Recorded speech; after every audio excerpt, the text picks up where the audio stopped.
veio a nós, primeiramente veio por meio dos profetas, veio por Moisés, pelos profetas. Deus veio por meio dos discípulos que registraram os atos do nosso Senhor e Salvador Jesus Cristo, dos apóstolos, de Paulo. O Senhor levantou e inspirou homens e mulheres para poder escrever a Tua palavra. E nós a temos hoje, Pai. E ela é fonte de inspiração.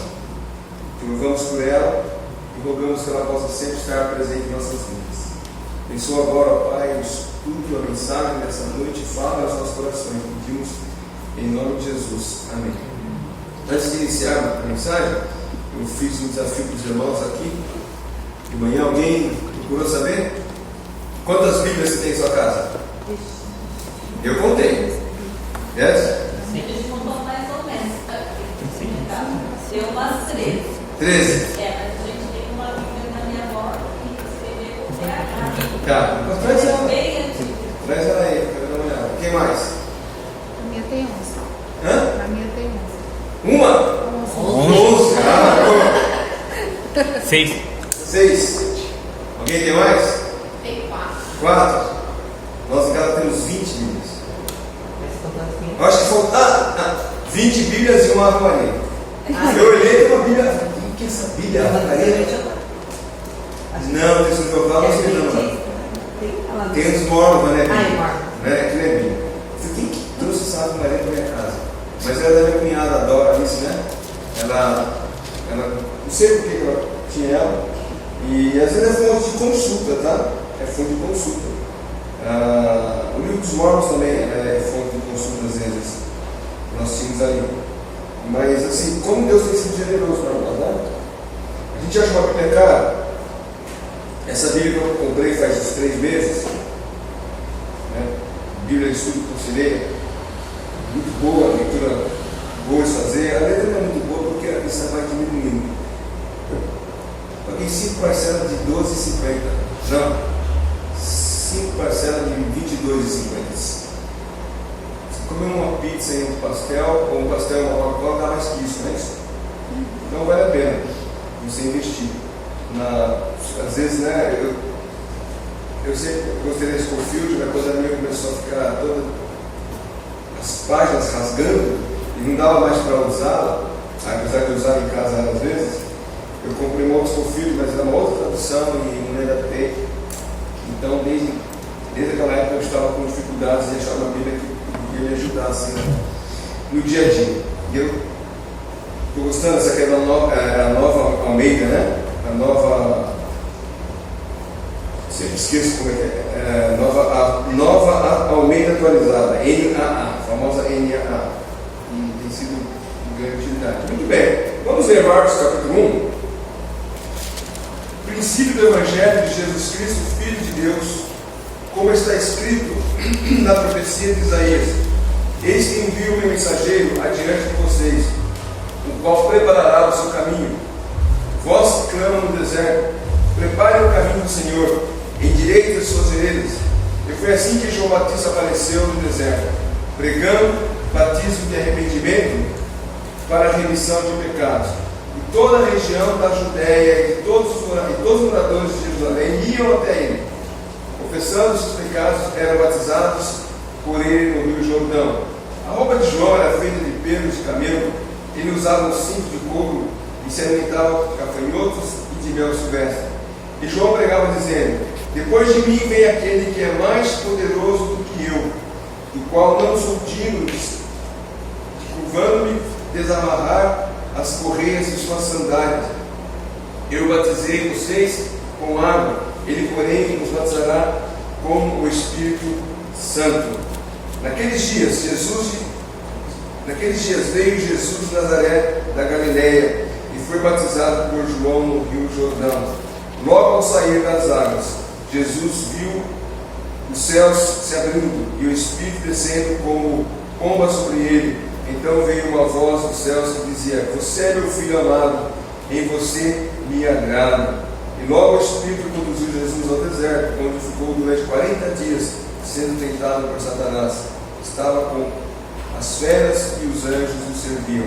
Somente até aqui, né, o capítulo 1 de Marcos, ele é ele é bem extenso, mas como nós estamos falando do nascimento do Senhor Jesus Cristo, ou do Natal do Senhor Jesus Cristo por meio dos 4 evangelhos, semana passada falamos sobre o nascimento de Jesus em Mateus, e nós vimos que em Mateus o autor declara que Jesus é o Messias Rei.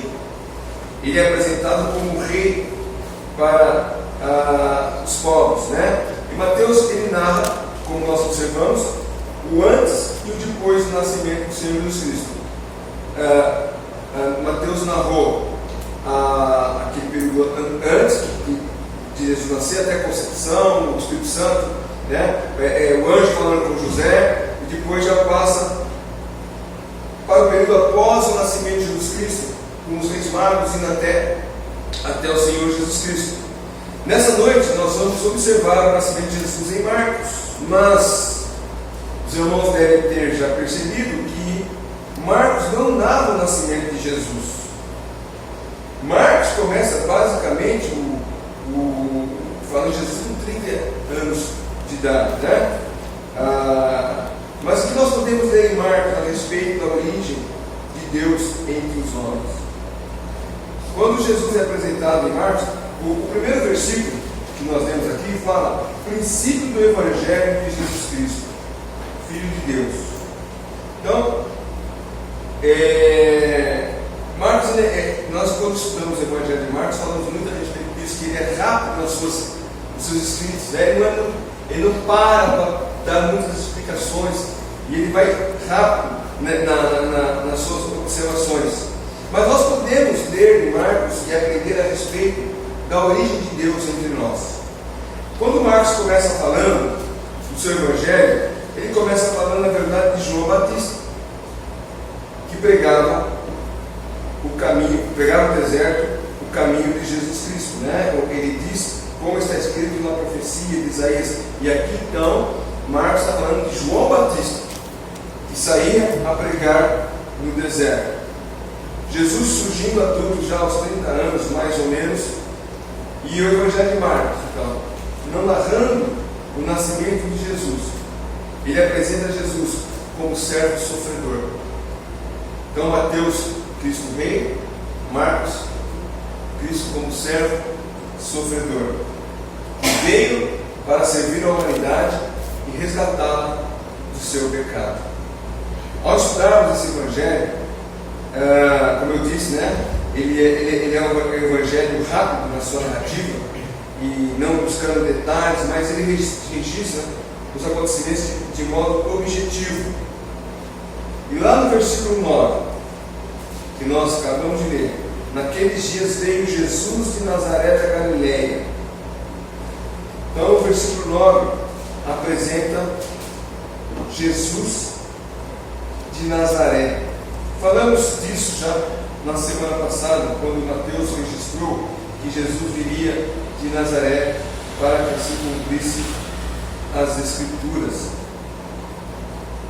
E até mencionamos, né, que quando Mateus fala para que se cumprisse os que os profetas disseram a seu respeito, né? Ele tinha chamado Nazareno.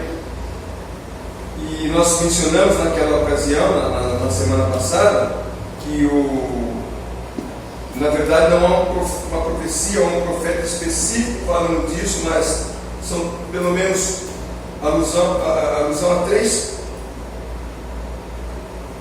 pontos, né, do Antigo Testamento, dizendo que ele veio de Nazaré, que a raiz da palavra broto em Isaías 11:1, ele está falando, a palavra tem o sentido de Netzer, Nazaré. Então é bem parecido. Então muitos dizem que pode ser por causa de Isaías 11:1, outros dizem que é por causa de Isaías 53, quando Natanael pergunta de Nazaré: pode vir alguém? De Nazaré pode vir algo de bom? Natanael pergunta, e ali Isaías 53 diz como Jesus é desprezado, rejeitado pelas pessoas. E também existe uma outra possibilidade, é que Jesus ele era um tipo de nazireu, não nazireu na sua totalidade, porque nazireu não podia, por exemplo, beber bebida alcoólica, bebida forte. E Jesus transformou a água no vinho. Ele bebeu o vinho. Não era suco de uva, como alguns querem dizer. Jesus tocou em mortos, se aproximou de mortos. O nazireu não podia tocar em mortos. Mas ele tinha como Sansão, que foi já dedicado, foi consagrado desde o ventre materno. O Senhor Jesus Cristo também havia sido consagrado desde o ventre materno. Então essa ideia dos 3 profetas pode explicar por que Mateus chama, dizendo que ele viria de Nazaré. Agora Marcos apenas diz que ele veio de Nazaré. Jesus ele foi para Nazaré, a gente vai ler alguns versículos aqui. Jesus ele foi para Nazaré quando crianças. Aí nós temos que sair de Marcos e para alguns outros livros do Evangelho. Lucas 2,39, por exemplo. Lucas 2,39. Depois de terem se cumprido tudo conforme a lei do Senhor, voltaram para a Galiléia, para a sua cidade de Nazaré. E aí no capítulo 4, versículo 16, Jesus foi para Nazaré, onde havia sido criado. No sábado entrou na sinagoga, segundo o seu costume. Levantou-se para ler. Então, Jesus na sua infância foi em Nazaré. Ele cresceu em Nazaré. Passou toda a sua infância e provavelmente ele sai de Nazaré para o seu ministério. Não temos muito a respeito da infância do Senhor Jesus Cristo, né? Não dá para fazer uma cronologia. Nós não temos muitas informações a respeito da infância do Senhor Jesus Cristo, mas podemos fazer uma cronologia dos acontecimentos.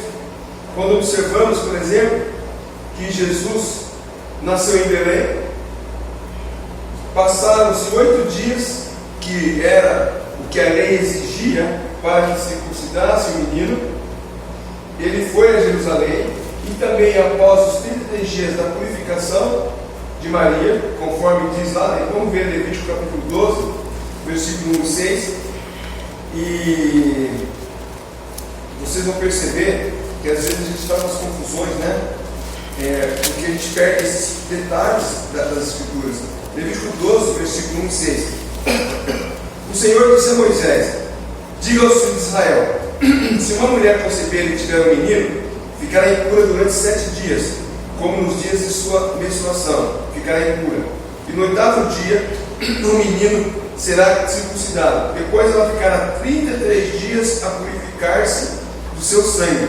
Nenhuma coisa santa tocará, nem entrará no santuário até que se cumpram os dias da sua purificação. Mas se tiver uma menina, ficará impura durante 2 semanas, como na sua menstruação. Depois ficará 66 dias a purificar-se do seu sangue. E cumprindo-se os dias da sua purificação, pelo nascimento de um filho ou de uma filha, trará o sacerdote à porta da tenda do encontro um cordeiro de 1 ano de holocausto e um pombinho ou uma rolinha por oferta pelo pecado. Então, esse era o costume na época de Jesus Cristo. A mulher deu à luz ao menino 7 dias para ser circuncidado. 8 dias, desculpa.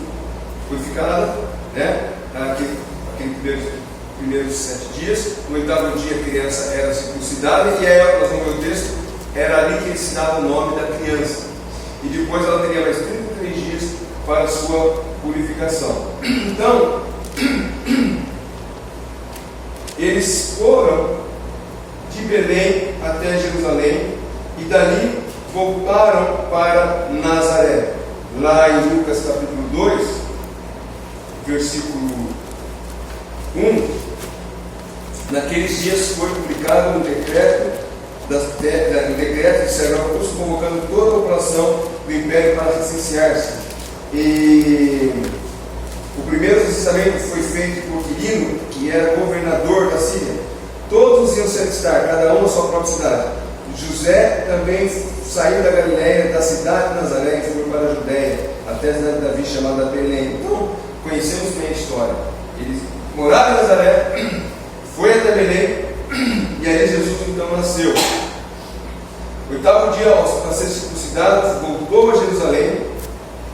E Jesus passou, conforme também Lucas 3, versículo 23, passou a maior parte da sua infância e também a fase adulta, né? Porque já adulto, o Senhor Jesus continuava ali em Nazaré. 3:23 de Lucas. Ora, Jesus tinha cerca de 30 anos quando começou o seu ministério.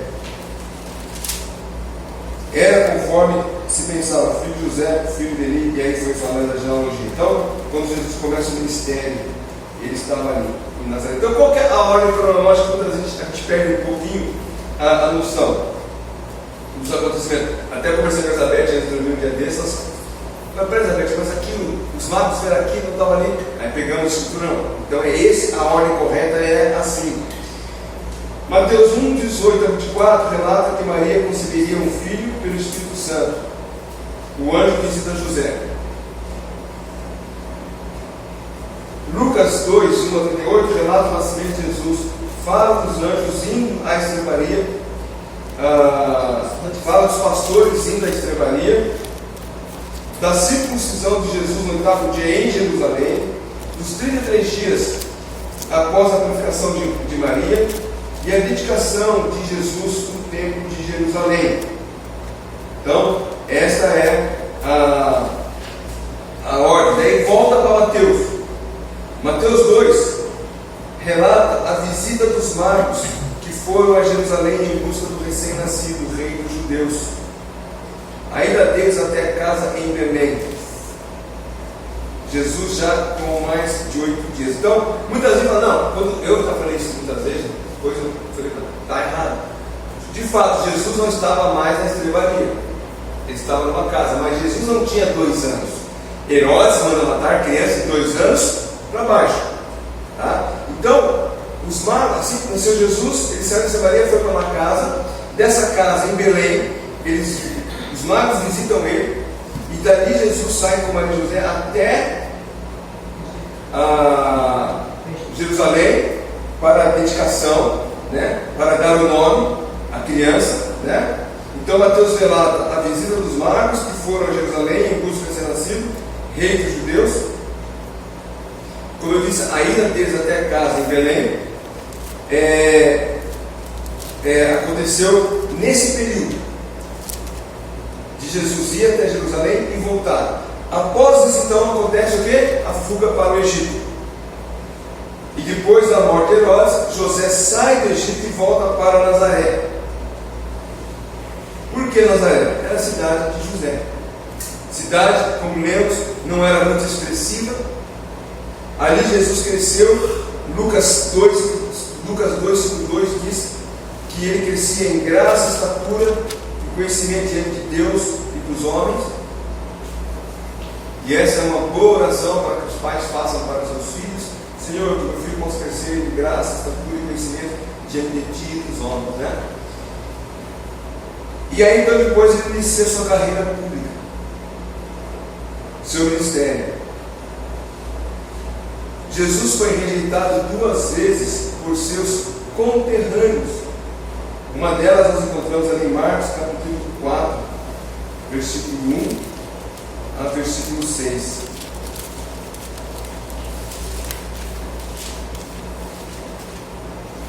Marcos 4. Não é Marcos 4, que é a parábola do semeador. Não tem como é Marcos 4, não tem nada a ver com a mensagem. Mas Jesus foi, deixa eu ver se é Mateus, às vezes é Mateus. Nós estamos falando de Jesus em Marcos, mas às vezes a referência está lá em Mateus. Quando Jesus ele é rejeitado pelos seus. Não apenas quando Natanael pergunta se existia, não é também. É Marcos 3. Marcos 3?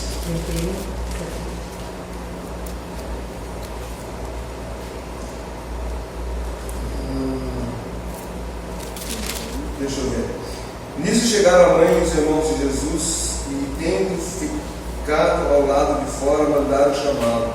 Não é esse texto não. Mas é um texto que lá ele vai ser rejeitado pelo próprio povo. Marcos 6,3. Marcos 6,3, lembra, gente? Não é este o carpinteiro, filho de Maria, irmão de Tiago, José, Judas e Simão? E não vivem aqui entre nós, suas irmãs? E escandalizavam-se nele. Jesus lhe disse: não há profeta sem honra, senão a sua terra entre os seus parentes e na sua casa. Obrigado. Então é Marcos 6, né?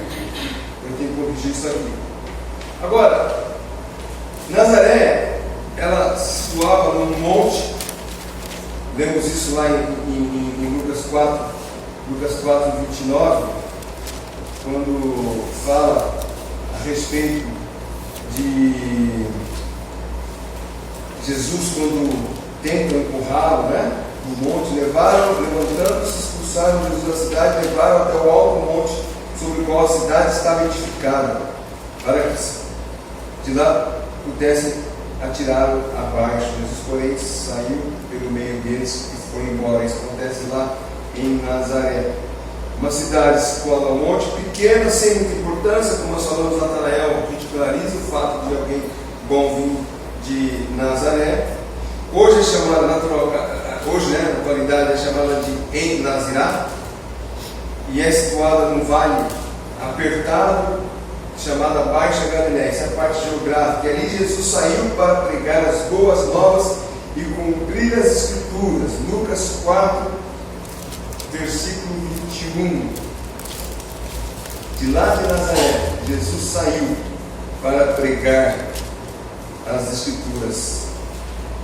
Versículo 20. Tendo fechado o livro, Jesus o devolveu aos assistentes, sentou-se. Todos na sinagoga tinham os olhos fixos nele. Então Jesus começou a dizer: hoje se cumpriu as Escrituras que vocês acabam de ouvir. Então Jesus passa a cumprir aquilo que era dito dele. Quando Natanael ridicularizou ali, falando com Filipe, que disse que não havia nada de bom ali, né, em Nazaré, ele fez, né, ou mencionou Nazaré como uma cidade inexpressiva diante da sociedade da época, né? Mas o Evangelho é assim aos olhos do mundo. Da mesma forma que Jesus sai de Nazaré, uma cidade inexpressiva, uma cidade que ninguém dava nada de valor. O Evangelho ele é visto assim ainda em nossos dias. Quando o apóstolo Paulo fala ali em 1 Coríntios capítulo 1, versículo 18 e 19, 1 Coríntios capítulo 1, versículo 18 a 19: certamente a palavra da cruz é loucura para os que se perdem, mas para nós que somos salvos é poder de Deus. Pois está escrito: destruirei a sabedoria dos sábios, aniquilarei a inteligência dos inteligentes. Onde está o sábio? Onde está o escriba? Onde está o ensinador deste mundo? Não é fato que Deus tornou louco a sabedoria deste mundo, visto que na sabedoria de Deus o mundo não conheceu. Por sua própria sabedoria Deus achou por bem salvar os que creem, por meio da loucura da pregação. Então, da mesma forma, assim como desprezavam qualquer um que vinha de Nazaré, hoje as pessoas desprezam e até chamam de loucura aqueles que pregam e creem no Evangelho do Senhor Jesus Cristo. Ainda mesmo em 1 Coríntios, no capítulo 2 agora, versículo 14, 1 Coríntios 2, 14, nós lemos: ora, a pessoa natural não aceita as coisas do Espírito de Deus, porque eles são loucura, e eles não podem entendê-la, porque elas se discernem espiritualmente. Porém, a pessoa espiritual julga todas as coisas. Por que o mundo não consegue compreender? Por que o mundo não consegue entender? Por que o mundo acha que é loucura o Evangelho? Porque eles não têm conhecimento, não tiveram os seus olhos da fé abertos. Naturalmente, carnalmente, a pessoa não vai realmente reconhecer Cristo como Salvador. Ela precisa ser tocada pelo Espírito Santo para poder conhecer o Senhor Jesus como seu Salvador. Então, quando alguém vê nós nos reunindo como igreja, O homem natural vê essas coisas como loucura. Por que eu estou aqui na igreja louvando a Deus? Eu podia estar em casa vendo o Botafogo comemorar o seu campeonato.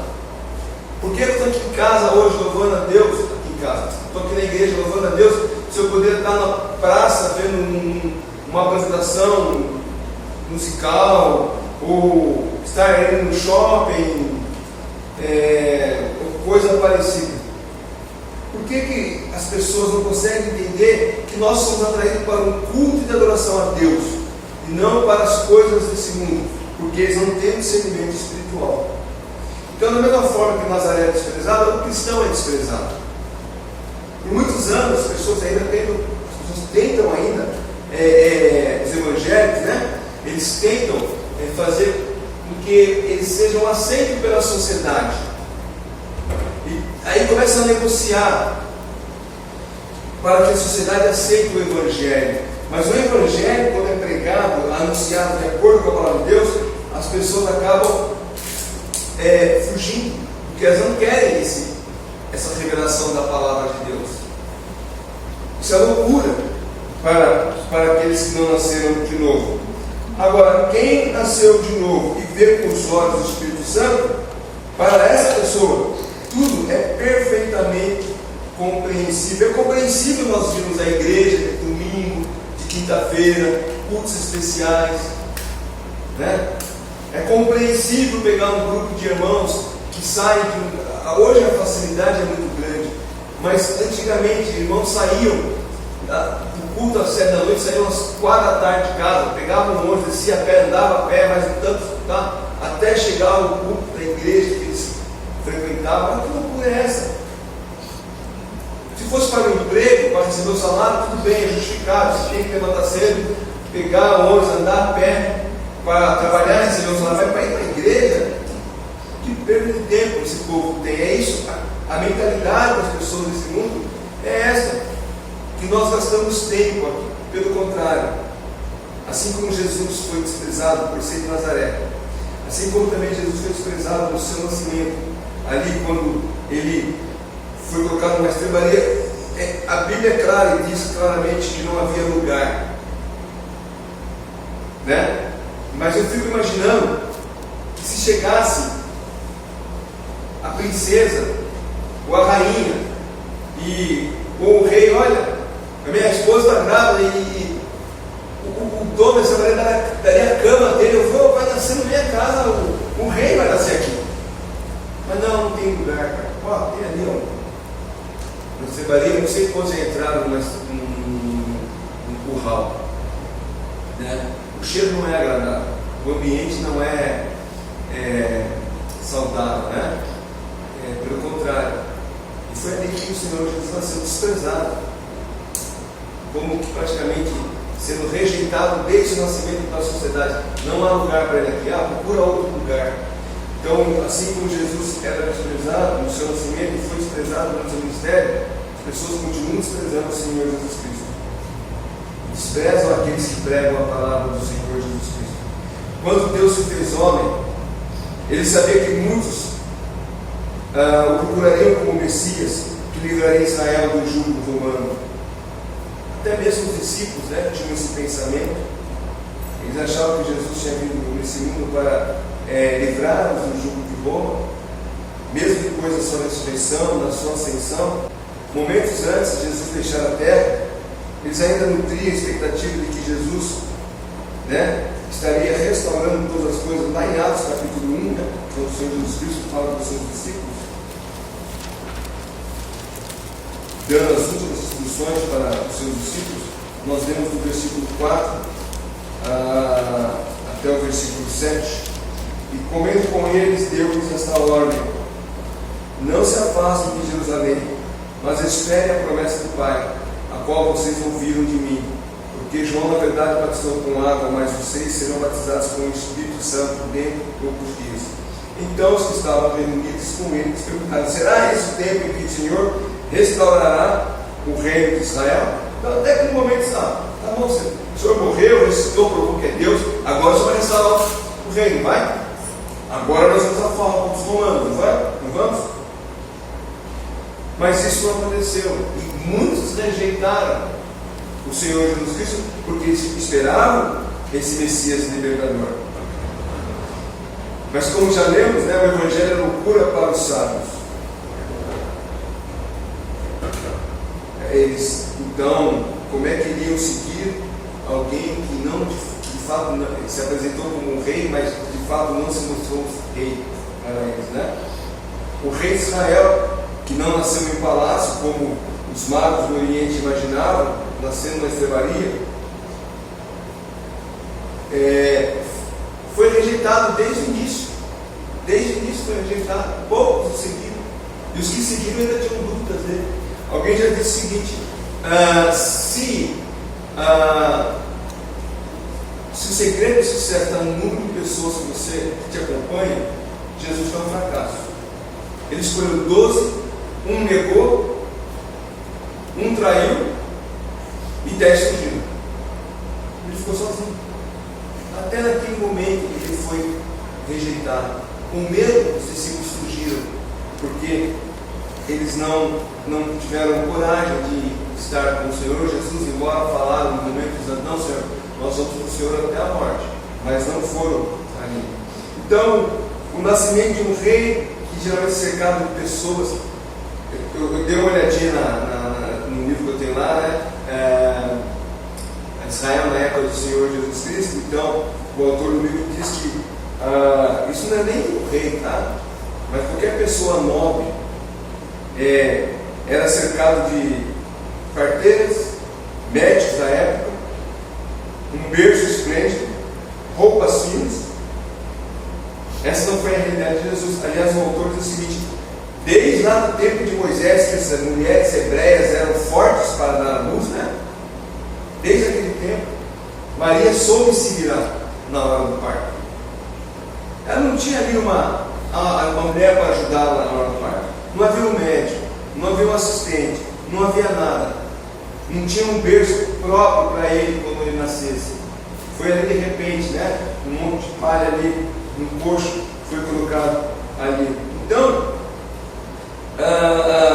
em vez de parteira, ele teve José, um carpinteiro. Em vez de médicos, pobres, pastores, animais.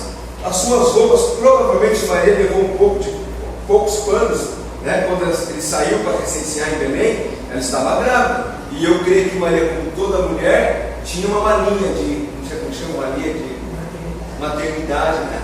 Ela levou a malinha de maternidade dela. Poucos panos, não eram muitas coisas, né? A gente vê esses programas de televisão aí. Eu quero fazer o quarto do meu bebê que vai nascer, é maior que a minha casa.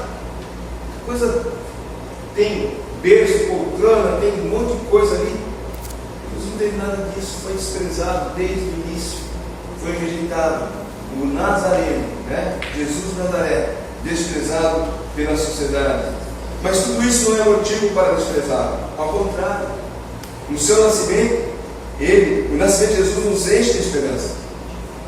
Nós que cremos em Jesus Cristo, nós que proclamamos, declaramos Jesus Cristo como nosso Salvador,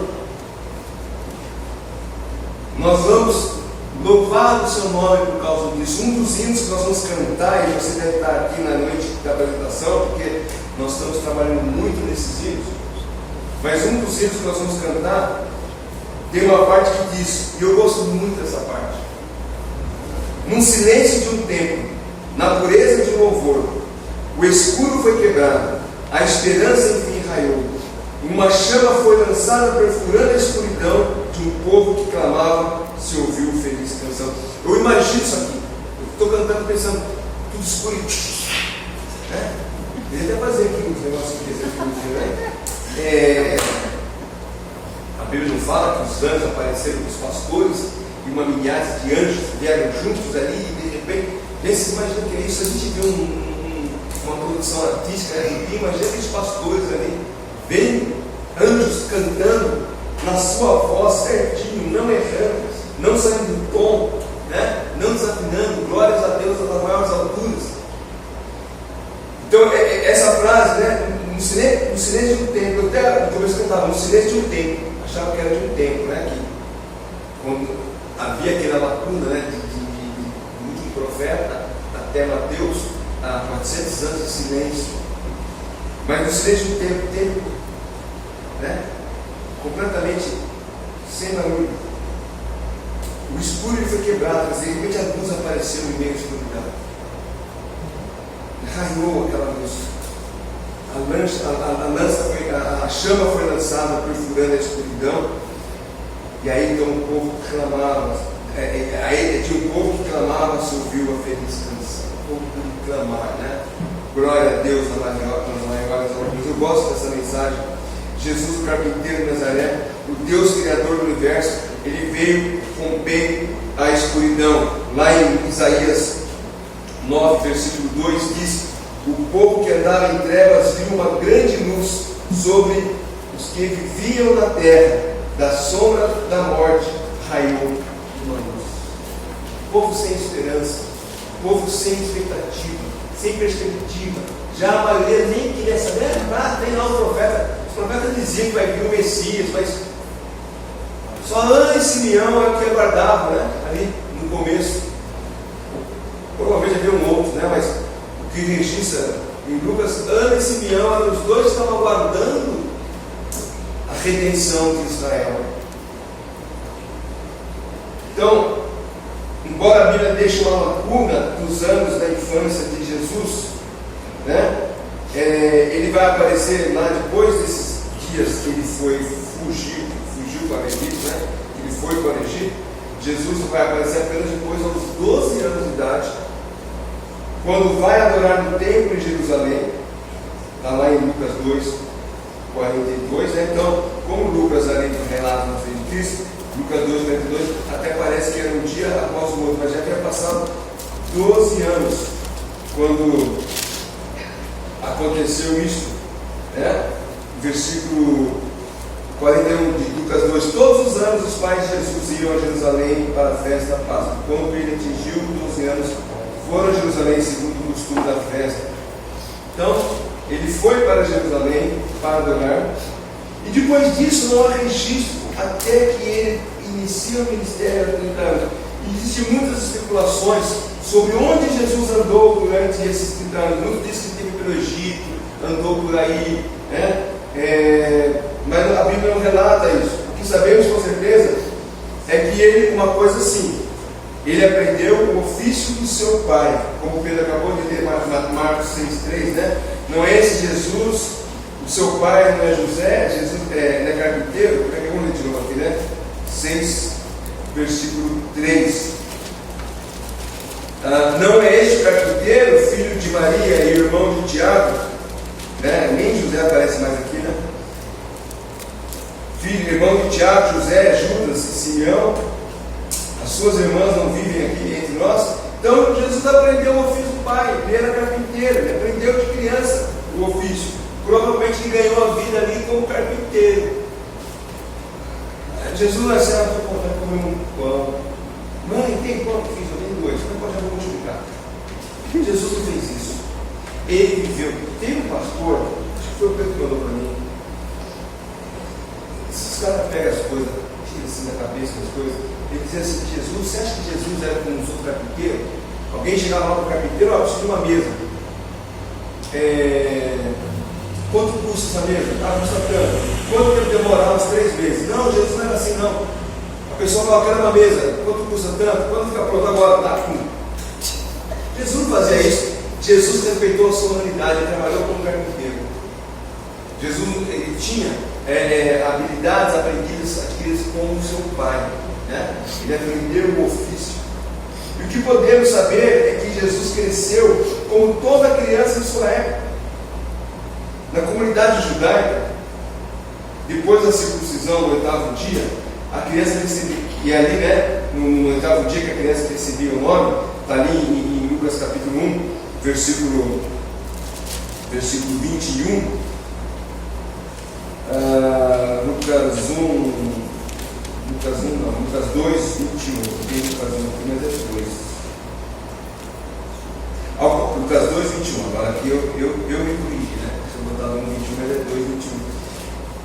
Ao se completarem 8 dias, quando ele mesmo foi circuncidado, deram-lhe o nome de Jesus. Esse nome tinha sido dado pelo anjo antes do menino ser concebido. Era costume dos pais darem o nome ao filho no dia da circuncisão. E desde aquele tempo, ele permaneceu sob os cuidados da mãe. De novo, nesse livro,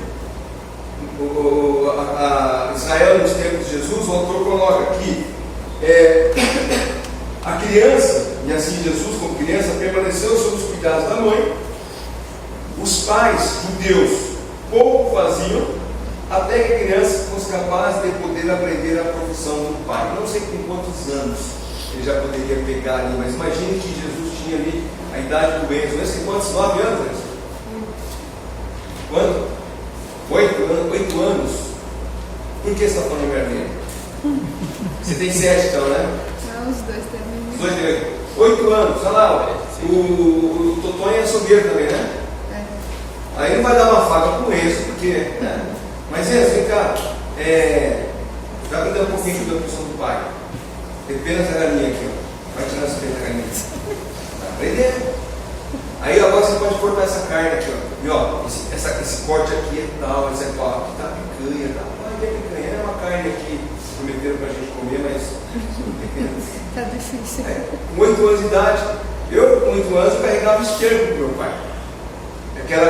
Meu pai era jardineiro, então às vezes eu ia aprender nas obras, e o esterco é a coisa mais leve do mundo. Aí meu pai pega esse esterco e leva lá no canteiro, carregava o esterco, né?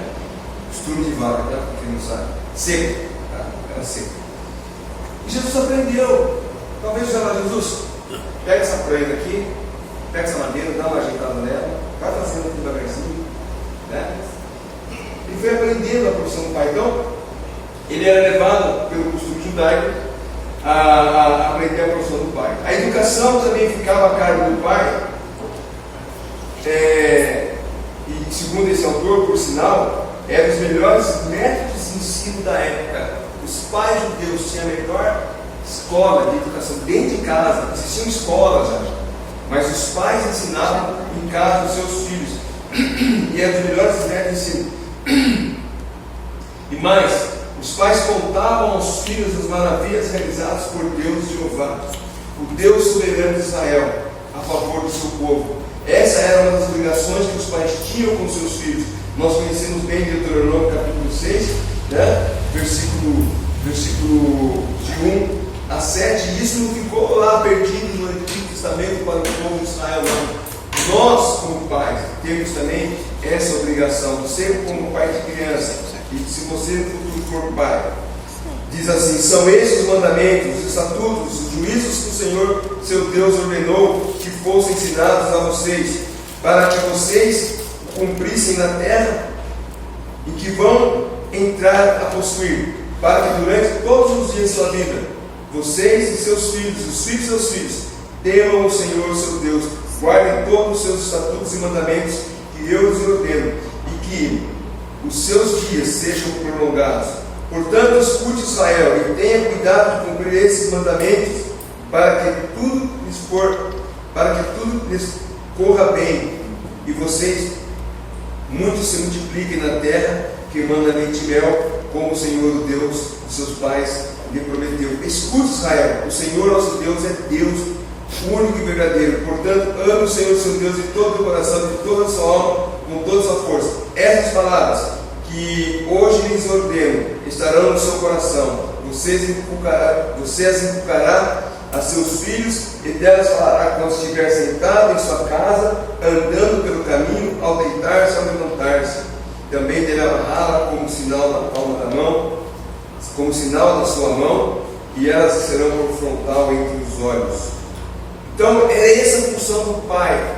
Jesus aprendeu de José como que Deus libertou o povo de Israel e os levou para a terra que ele havia prometido. Agora, parece estranho pensar nisso, né? Você pode imaginar José tentando falar de Jesus, falando de Jesus. Então, Jesus, quando Israel estava cercado, né? Imagine ele falando isso com Jesus, com 6 anos de idade. Olha, Israel estava cercado, atrás de Faraó, na frente o mar, dos lados há montanhas. Foi aí que Deus então, em seu grande poder, abriu o mar para o povo passar em terra seca. Jesus vai dizer, pai, eu sei disso. Eu estava lá. Você acha que ele ia falar isso? Não ia falar, né? Eu estou fazendo essa relação a respeito, mas olha o que encontramos em Êxodo 12, Êxodo 13, versículo 20 e 22. Êxodo 13, versículo 20 e 22.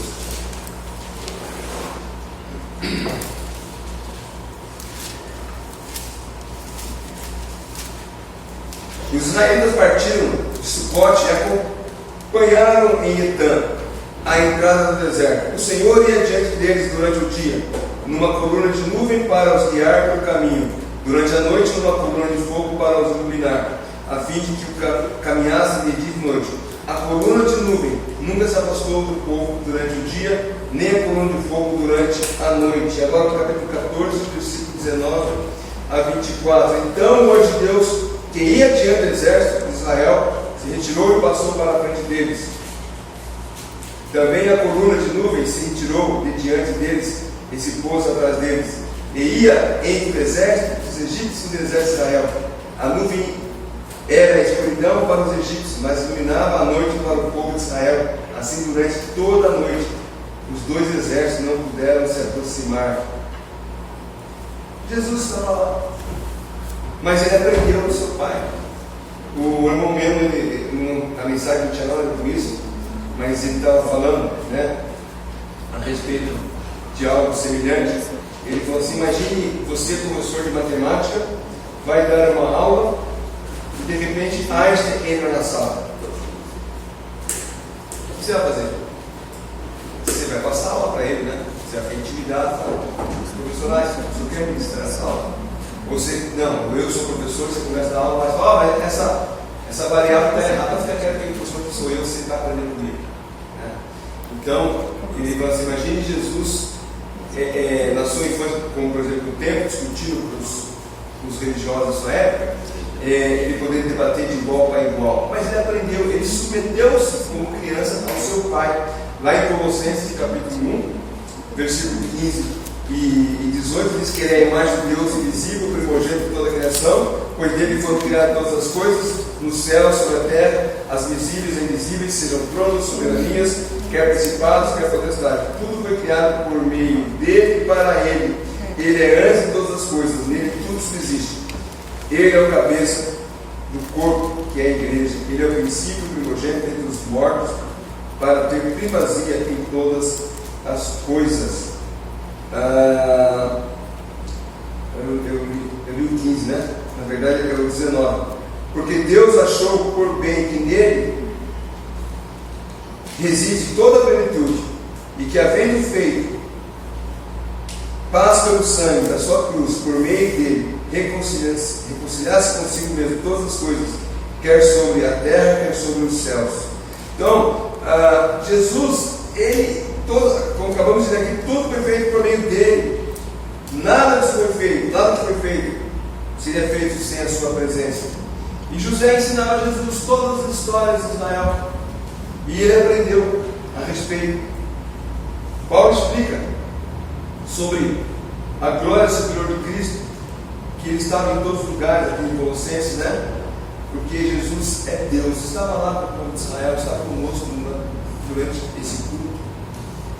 Aquele que foi desprezado, né? O Nazareno que foi desprezado, ele foi exaltado acima de todas as coisas. Podemos dizer que Jesus teve uma vida adolescente e mocidade, temendo o seu Pai Celeste e submetendo ao seu Pai humano. Não sabemos quando José viveu, mas ele se submeteu à autoridade paterna e materna até iniciar o seu ministério. E aliás, esse é um bom princípio para transmitir aos nossos filhos.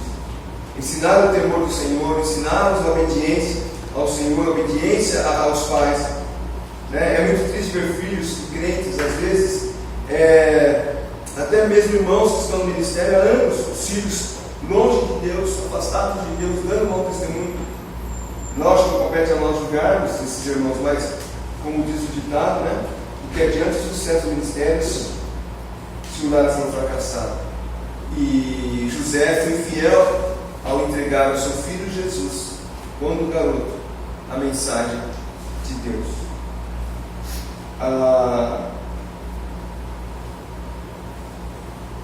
Talvez o grande problema se encontre em achar onde trazer a base de educação que José trouxe para o seu filho. Qual que era a base da educação de José para Jesus? A palavra de Deus.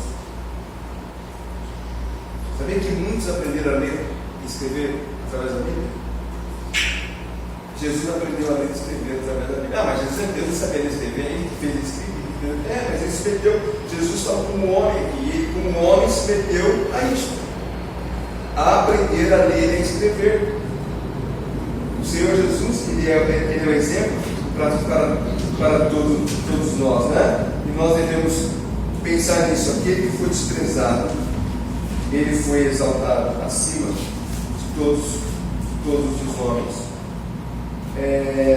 Eu iniciei essa mensagem dizendo que o Evangelho de Marcos apresenta Jesus como servo.